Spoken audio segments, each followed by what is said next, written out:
Picture this, a world where your inbox is pristine. No bills, no work emails, no angry rants from your aunt about her cat. Sounds great, right? Now, imagine that the only emails you read are the ones offering you a Nigerian prince's fortune or a way to enlarge certain body parts. Welcome to the strange world of people who primarily read spam. Yes, they exist. Lurking among us are individuals who, for reasons known only to them, and possibly their therapists, choose to spend their time sifting through the digital wasteland of their spam folders. These digital spelunkers bypass the important stuff. Birthday invites, job offers, court summons, all for the thrill of a misspelled subject line promising them the world. What compels a person to embrace this digital detritus? What strange alchemy of boredom, curiosity, and possibly a touch of masochism leads one down this path? Buckle up, Buttercup, because we're about to dive headfirst into the abyss of spam-loving oddballs. Why do some folks prefer spam? It's a question that has baffled philosophers and internet providers alike. Some theories posit that it's the allure of the unexpected. In a world of carefully curated social media feeds and predictable news cycles, spam offers a chaotic, unfiltered glimpse into the wild west of the internet. Others speculate that it's the promise of easy riches or quick fixes. Let's be honest, who hasn't daydreamed about inheriting a fortune from a long-lost relative or magically erasing their student loan debt? Spam, in all its absurdity, offers a glimmer of hope, however fleeting that maybe, just maybe, there's a shortcut to happiness lurking in that limited time offer. Then there's the simple fact that some people are just plain curious. They're drawn to the bizarre, the outrageous, the downright unbelievable. Spam, with its promises of miracle cures and unbelievable discounts, is a veritable buffet of the absurd. It's like watching a train wreck. You know you shouldn't look, but you just can't help yourself. While hard data on dedicated spam readers is, thankfully, scarce, anecdotal evidence suggests that these individuals are out there, living their best, spam-filled lives. Take, for example, the case of Margaret, a retiree who reportedly spends hours each day responding to Nigerian prince scams, crafting elaborate backstories, and engaging in witty banter with the scammers.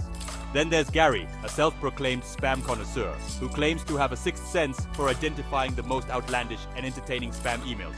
He even hosts a weekly online forum where fellow enthusiasts gather to share their latest finds and marvel at the creativity, or lack thereof, of spammers worldwide. These stories, while humorous, highlight the very real human element behind this seemingly bizarre behavior. Whether it's a way to combat boredom, seek out a sense of community, or simply indulge in the absurd, there's often more to these spam enthusiasts than meets the eye. Section 4. The Psychology of Spam, Finding Comfort in Chaos.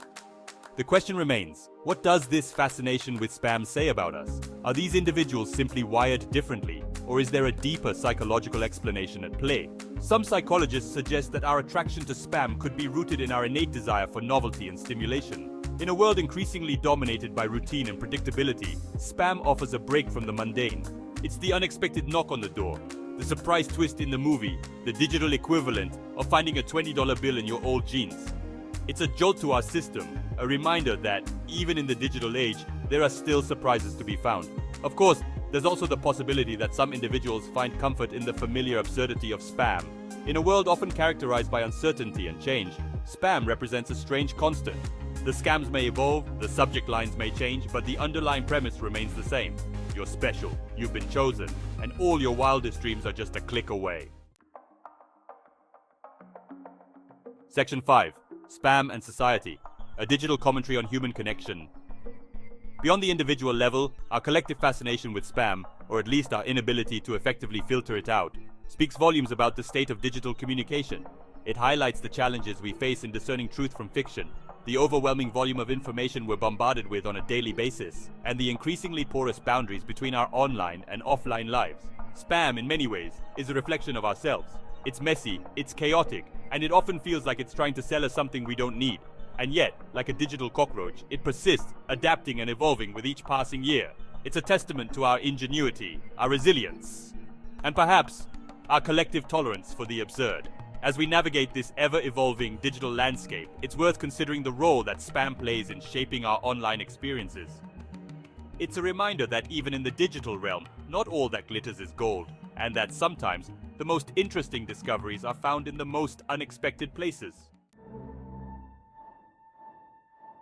Section 6. A World Awash in Spam, Navigating the Digital Divide. So, what's the solution to this spam-filled hellscape? Unfortunately, there isn't an easy answer. Spam filters are getting better, but so are spammers. It's a constant game of cat and mouse, with no clear winner in sight. However, by understanding the motivations behind spam and the people who create it, we can become more discerning consumers of digital information. Education is key. By teaching people how to identify and avoid spam, we can empower them to take control of their online experiences. We can also encourage critical thinking skills, so that individuals are less likely to fall prey to scams and phishing attempts. Ultimately, the responsibility lies with each of us to be mindful of what we click on, what information we share, and who we trust in the digital world. It's a jungle out there, folks, and the only way to survive is to be informed, aware, and maybe just a little bit skeptical of that email promising you a free cruise to the Bahamas. Section 7. Spam. The gift that keeps on giving, headaches mostly. In the grand scheme of things, the existence of people who primarily read spam is a relatively harmless quirk of the human experience. It's a reminder that even in the digital age, with its algorithms and targeted advertising, we still have the power to choose what we consume, even if those choices seem a bit, well, spammy.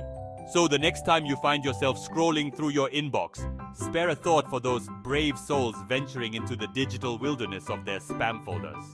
They may not be finding life-changing advice or winning the lottery anytime soon, but they're certainly finding something, be it amusement, distraction, or simply a break from the ordinary. And in a world that often feels increasingly predictable, maybe that's enough. Or maybe they're just all a little bit crazy. Who knows? The internet is a strange and wonderful place.